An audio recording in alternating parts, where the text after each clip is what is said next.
With its revolutionary technology and vast library of songs, this music streaming platform has swept across the globe, leaving music lovers in its wake with endless hours of listening pleasure. But behind the curtain of fame and fortune lies a darker truth, one of illegal maneuverings and shady tactics. Join us as we delve deeper into the rise of this company. As we embark on this journey together, let's take a moment to connect. Hit that like button and join the community by subscribing to this channel. Daniel Ek is the mastermind behind Spotify. As a young entrepreneur, Daniel was never one to shy away from hard work. His relentless drive and determination to succeed led him to charge increasingly more for his services as he grew older. However, despite his impressive track record, he was denied a job at Google due to the lack of a degree. Through many failed business ideas in his early 20s, he eventually hit the jackpot. With pockets full of cash from the sale of one of his successful businesses, he set his sights on a brand new venture to shake up the music industry and make it his own. But just as he was about to make his mark, a new player entered the scene. Napster, the free music sharing service, was quickly rising in popularity in the industry. Record companies scrambled to sue Napster out of existence, but their efforts were in vain as other similar applications and websites like the Pirate Bay took their place. It became evident that the music industry's days of controlling the distribution of music were numbered. Daniel was a frequent user of those free file-sharing services, but as he delved into the world of digital music, he couldn't help but notice the negative impact it was having on the industry. Record sales were plummeting every year, and he couldn't shake the feeling that something had to change. The genesis of Spotify. In Stockholm, Sweden, fate weaved its web, bringing two young men together in the year 2006. Daniel, a visionary entrepreneur with a passion for innovation, and Martin Lorentzon, a creative advertising executive with a love for music, crossed paths through a mutual friend. Both men were on their own journeys, but when they discovered their shared interests in music and technology, they knew that they were meant to collaborate, and so they decided to work together to create a new music streaming service.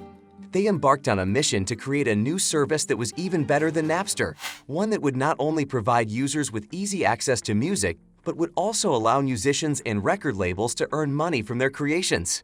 It is unclear how the name Spotify came to be. However, Daniel has said in the past that the name Spotify was inspired by a combination of spot and identify. The idea was to create a platform that would make it easy for users to spot and find the music they want to listen to.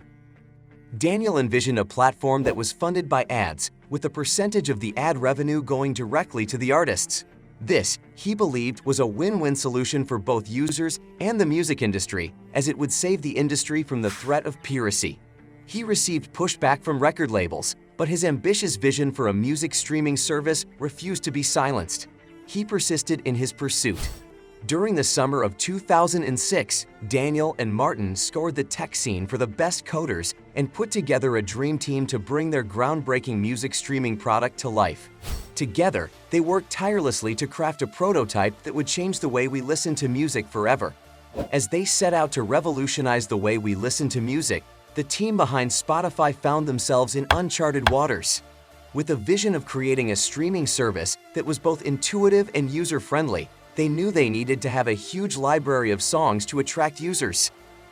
But with the music industry unwilling to license their music without a working product, the team found themselves resorting to less than legal methods to amass their collection. They pirated hundreds of thousands of songs, working tirelessly to build a prototype that would convince the industry to come on board. Despite the long hours and the obstacles they faced, the team persevered, and within a few months, they had created the first version of Spotify. It was sleek, professional, and packed with features that set it apart from the competition. The search engine was lightning fast, and the playlist features allowed users to easily organize and discover new music. The pages for artists and albums were well designed and easy to navigate, and most importantly, when you clicked on a song, the music began playing almost instantly. It was a prototype that was truly ahead of its time, and one that would change the way we listen to music forever.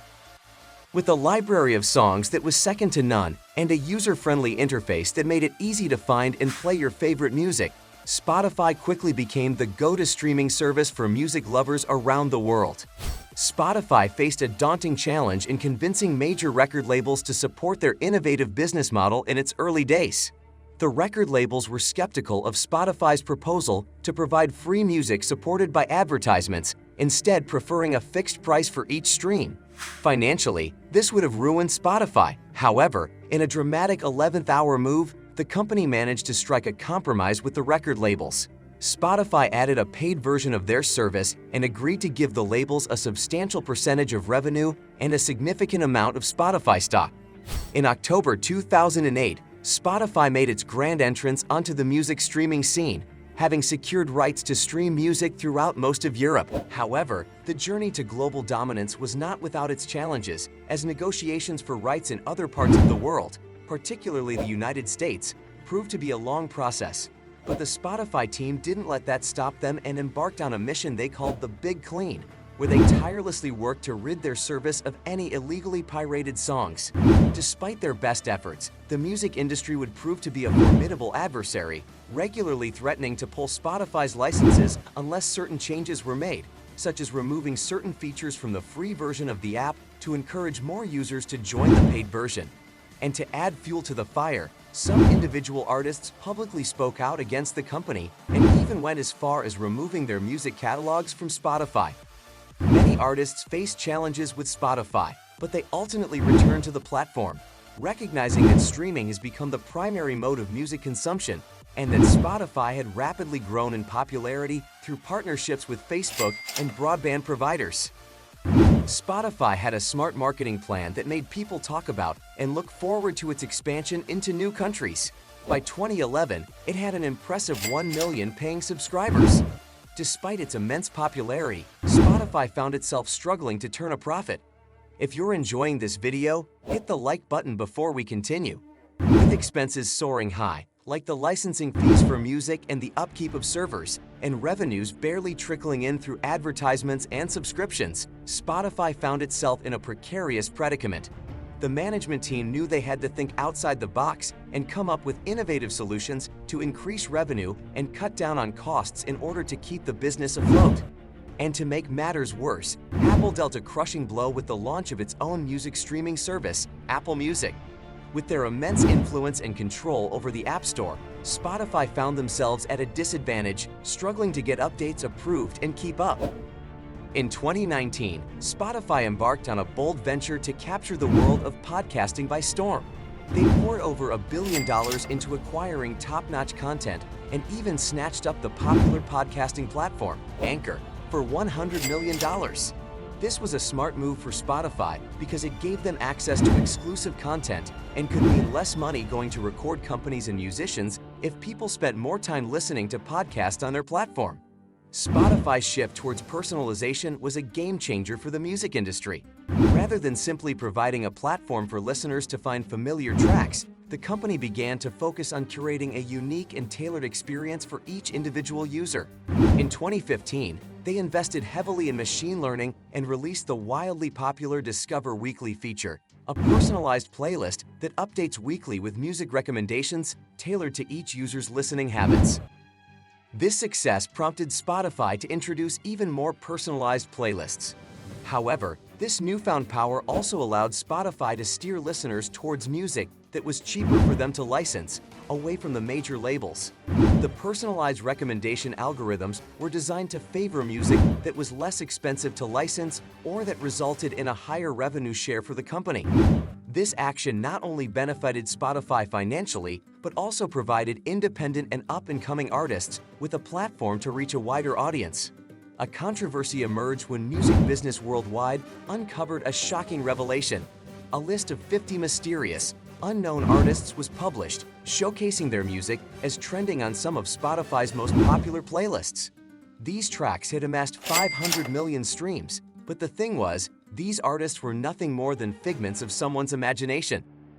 They had no online presence, no social media accounts, and no concrete evidence of their existence, aside from a handful of songs on Spotify with an astronomical amount of streams. This revelation sparked a heated debate amongst music lovers, leaving many questioning the authenticity of Spotify. As rumors began to swirl that Spotify was featuring fake artists on their platform, Many were left scratching their heads in confusion. But as the truth began to unravel, it became clear that Spotify had simply licensed music from Epidemic Sound, a service commonly used by YouTubers to access a vast library of royalty-free tracks. However, by artificially boosting the prominence of these tracks on the Spotify app and adding them to playlists, Spotify was able to pay less money to record labels and musicians. This move was met with fierce criticism, with many accusing Spotify of taking away spots from genuine artists and diminishing their streaming revenues even further. Spotify has undergone a transformative journey since its inception, evolving from an ad-funded music library to a cutting-edge platform. As the company has grown, it has shifted its focus from mere distribution to becoming a powerful gatekeeper of the music industry.